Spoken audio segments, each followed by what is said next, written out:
Bom, vamos para a sétima parte. A parte esses fenômenos patológicos, quer dizer, aqueles pensamentos blasfemos que ele tinha com relação à religião, que ele foi inscrevendo na cabecinha dele, pode-se dizer que no presente caso a religião atingiu todos os objetivos pelos quais é incluída na educação do indivíduo. Restringiu as impulsões sexuais do menino, propiciando-lhes uma sublimação e um ancoradouro seguro, uma elevação, né?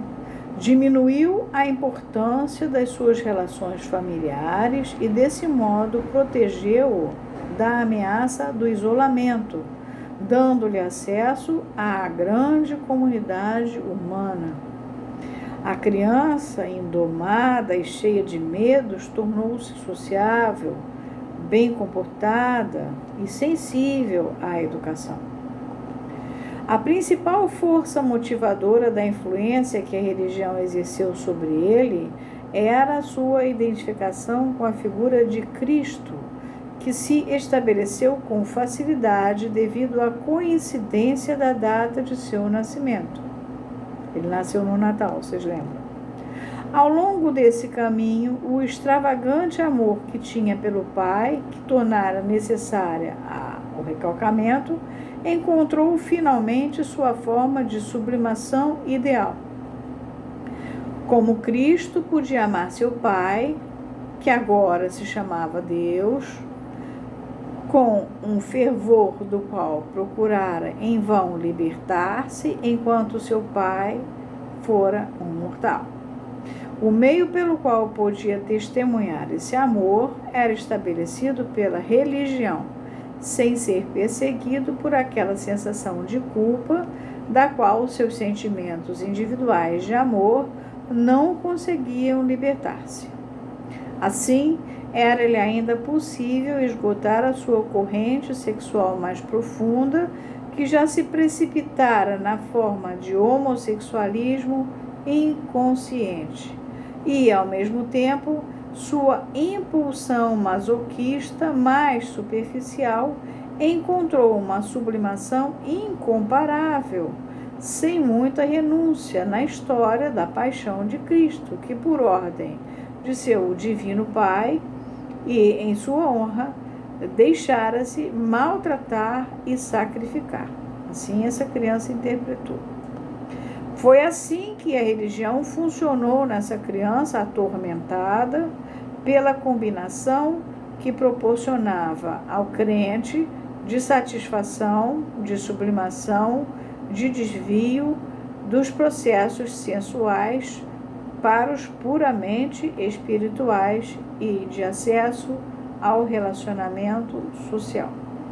O valor da religião para o indivíduo é também discutido em O Futuro de uma Ilusão, que é de 1927.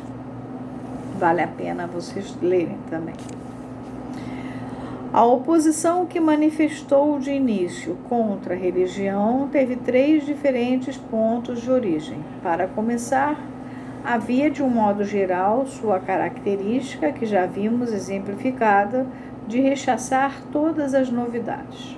Qualquer posição de libido que já tivesse sido assumida era obstinadamente defendida por ele, por medo do que perderia, abandonando e por desconfiança da probabilidade de ser propiciado um substituto completo mediante a nova posição que estava à vista.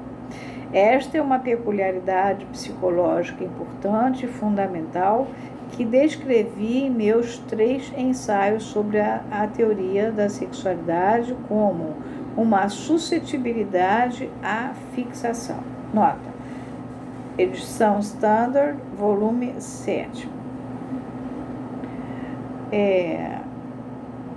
Eu vou falar uma coisa para vocês. Eu tratei de judeus e li muito sobre os protestantes, porque como eu estudei inglês, eu tive que ler Charles Dickens, todas essas histórias. É, e ao mesmo tempo, minhas amigas brasileiras protestantes não, porque eram de uma escola protestante de pais que foram de seminários, não neopentecostais. Mas a Igreja Católica, ela é muito dividida, mas ela tem partes que são absurdamente fechadas, herméticas, complexas, muito tradicionais, barra muito pesada. Não chega ao absurdo de um Charles Dickens, mas existem algumas escolas muito rigorosas, tá? Mas eu não vi isso entre os judeus, tratando dos judeus. Então eu suponho que para Freud deve ser uma coisa meio bizarra, tudo isso que ele viu. De qualquer maneira, ele conseguiu ver, isso aqui é o interessante. Ele não era preconceituoso. Ele via aquilo, ouvia aquilo e levava aquilo que estava sendo relatado em consideração. Aquilo é a realidade da pessoa que estava relatando uma história para ele. Sob o nome de inércia psíquica, Jung tentou instituí-la como a principal causa de todos os fracassos dos neuróticos.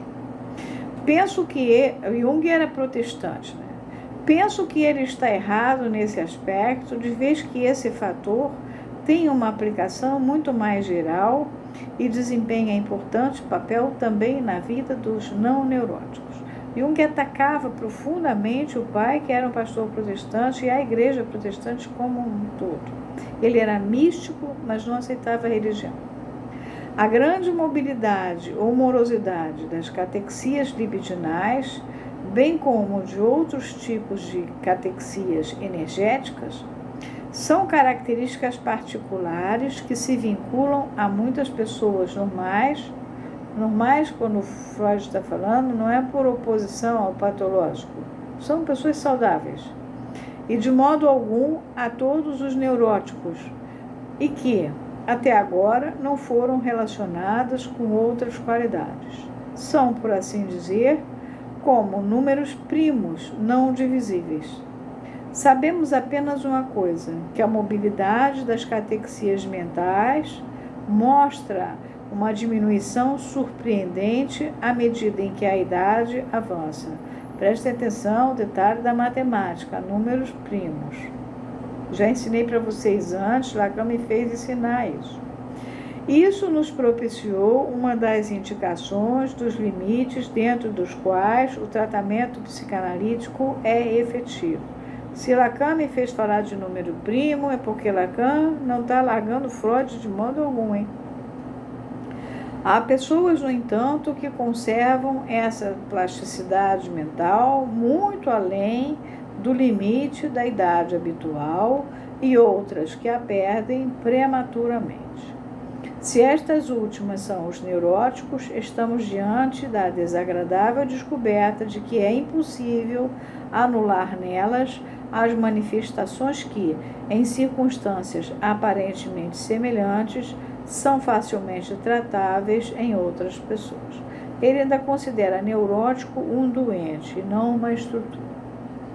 De modo que, ao considerar a conversação da energia psíquica não menos do que a da energia física, devemos fazer uso do conceito de entropia, que se opõe à anulação do que já ocorrera. Nota, entropia é a força que, de acordo com a segunda lei da termodinâmica, tende a tornar irreversíveis determinadas mudanças físicas. O tópico da inércia psíquica foi discutido por Freud no final do seu artigo sobre um caso de paranoia que contraria a teoria psicanalítica da doença de 1915. Embora publicado antes do presente histórico, foi provavelmente escrito depois. Uma nota de rodapé assinada pelo editor inglês no final daquele artigo dá uma série de referências Há outras passagens nas quais Freud considerou o mesmo assunto.